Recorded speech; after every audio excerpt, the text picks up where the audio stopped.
guys, welcome back. So today we'll be reading I Survived Book 3, Hurricane Katrina, 2005, by Lauren Tarshish, a new book, a new series, April 3rd, 2025. Chapter 1, Monday, August 29, 2005, 7 a.m., the Lower Ninth Ward, New Orleans, Louisiana. Hurricane Katrina was ripping apart New Orleans, and 11-year-old Barry Tucker was lost and alone, clinging to an oak tree for dear life. He'd fallen off the roof of his house and had been swept away into the floodwater. The raging current had tossed and twisted him, almost tearing him to pieces. He would have drowned, but somehow Barry grabbed the hold of the tree.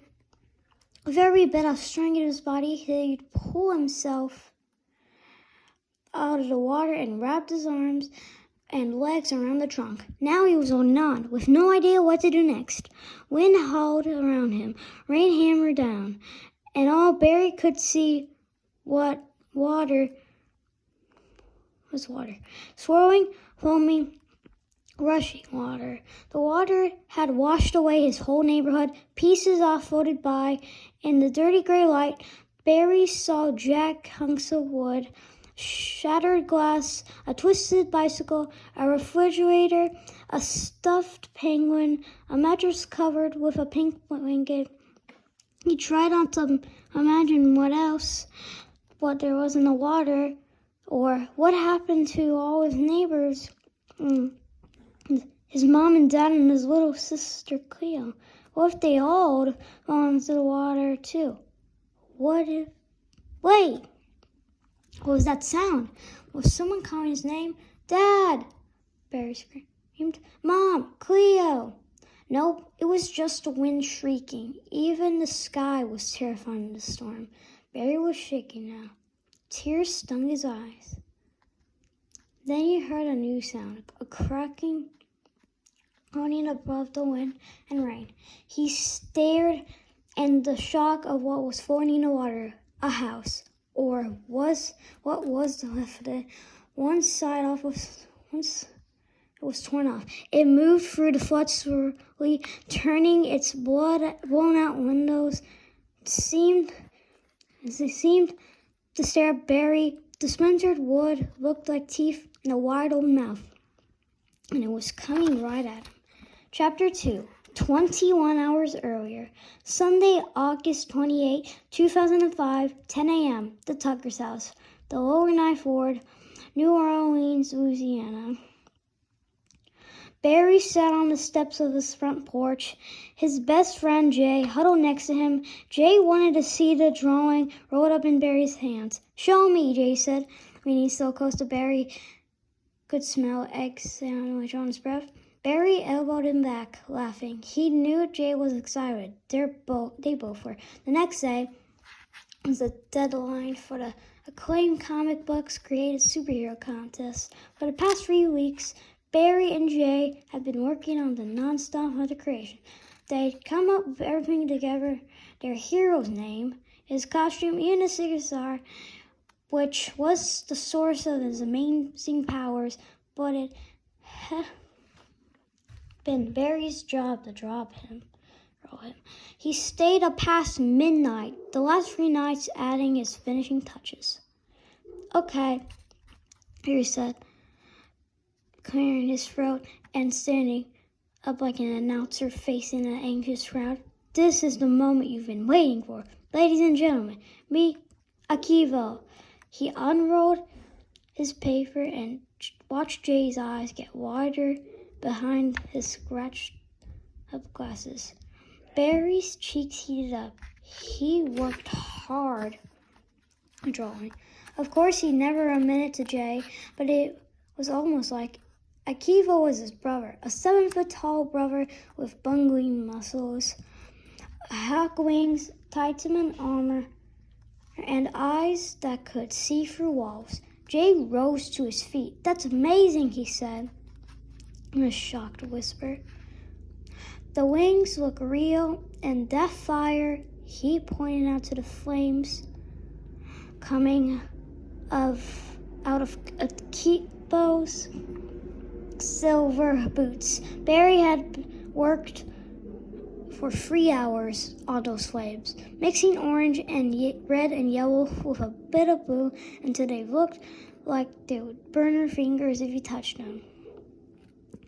They both stood there for a minute, staring at the drawing.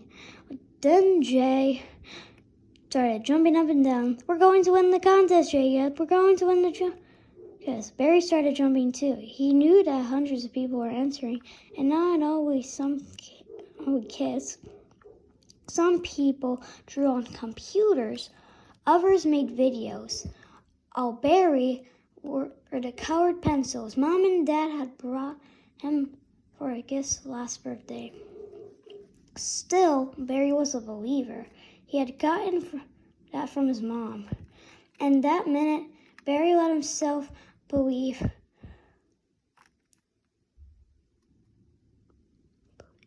that he and Jay might win first place, $250 to split and win the comic book starring Akiva, the acclaim that would create. Barry and Jay loved comic books. They had collected them since they learned to read. "We're going to be rich," Jay sang. "And famous," said Barry.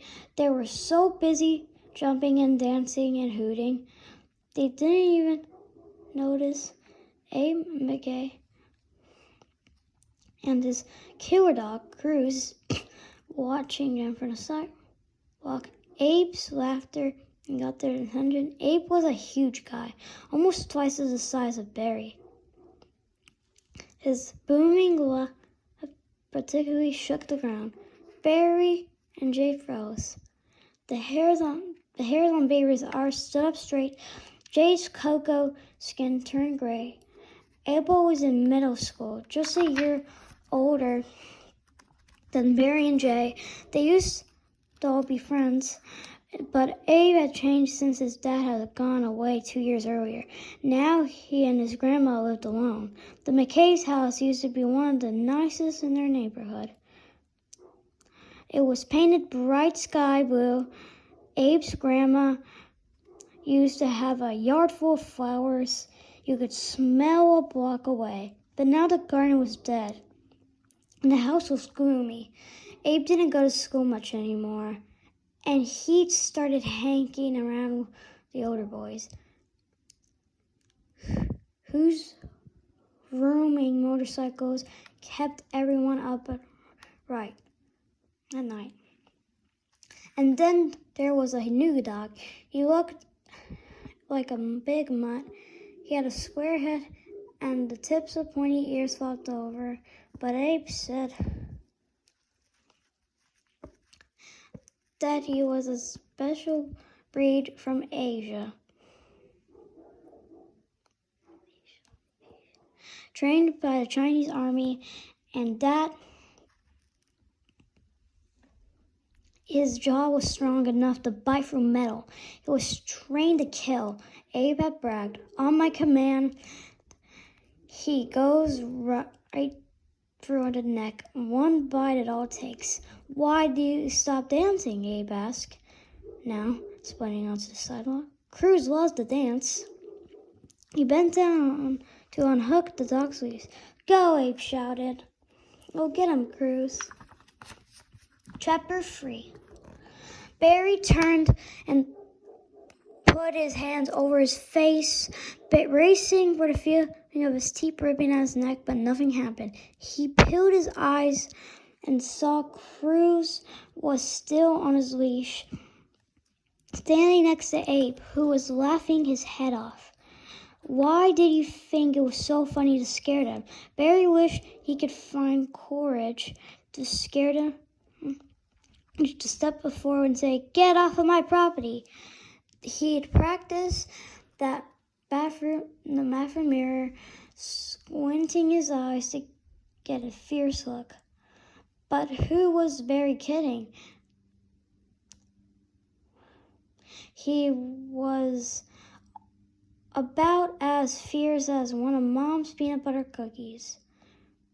If only Barry was more like his father. Nothing ever got to Roddy Tucker. And then,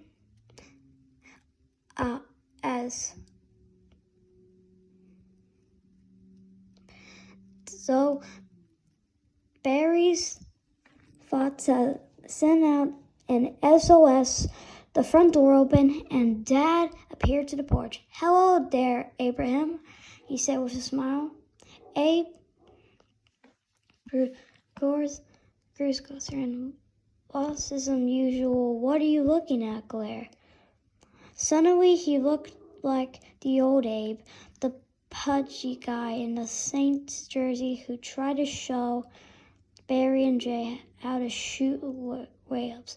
Dad had that effect on people. He could smile at a T-Rex, and the next thing they'd be making plans to have a burger together.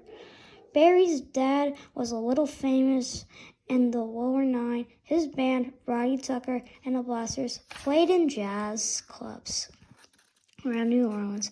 My mom said that wasn't people respected him. "Your father's got sweet music in his heart," Mom always said, "and everyone can hear it." "No, Dad, look at Barry. We're leaving in an hour." He said, "You need to pack up. The hurricane's getting nasty. It looks like we might be a direct hit on city." "We're leaving town." Barry stared at Dad. "Leaving town for a hurricane?" "Not the Tuckers." Never before, every year, a few storms fixed their sights on New Orleans, and they always petered out the last minute. There hadn't been a bad hurricane in New Orleans for 40 years. Was Dad making this up to get Abe hustle on home? "I'm serious," Dad said, reading Barry's doubtful look. "There's a mandatory evacuation. First time in New Orleans history." "What's that?" Jay asked. "It means you can leave. You got to leave." Dad said, "Your mom already called Mr. J. You're heading up to Birmingham." "What about us?" Barry asked. "Houston," Dad answered with a sorry smile. Barry groaned. He loved Mom's Texas cousins, but all of them, 5 wild little girls and their grumpy mama, lived in a tiny house. Barry always went home with a whopper headache after visiting them. That too, the hurricane must be bad to get Mom and Dad to head to Houston. Barry looked around his neighborhood. The little houses, the scraggly lots surrounded by chain-link fences, the palm trees, and the big oaks. He and Jay used to pretend that those big oak trees were ancient creatures rising from the earth's core. There were better neighborhoods in New Orleans, and sometimes Mom and Dad talked about moving to a block where police cars weren't always blaming their sirens, where Mom would feel safe walking after it got dark. But the Tucker family had been on this block in the lower nine for 70 years. Gramps had helped his daddy build his house. Back to when folks kept hogs in their backyards. Barry couldn't walk half a block without someone shouting hello from a porch and waving at him for a chat and a glass of iced tea. The lower nine was home, and that was that. Abe started to slink away. "They're opening the Superdome, Abraham," Dad called for folks without cars.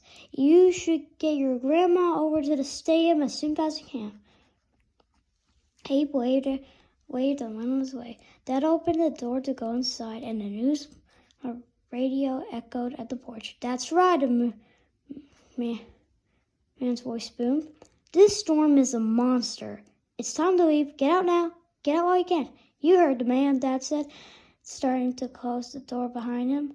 "Time to get moving." Chapter 4. Okay, guys. See you next time when we do book 4 tomorrow. So I'll see you next time. Bye.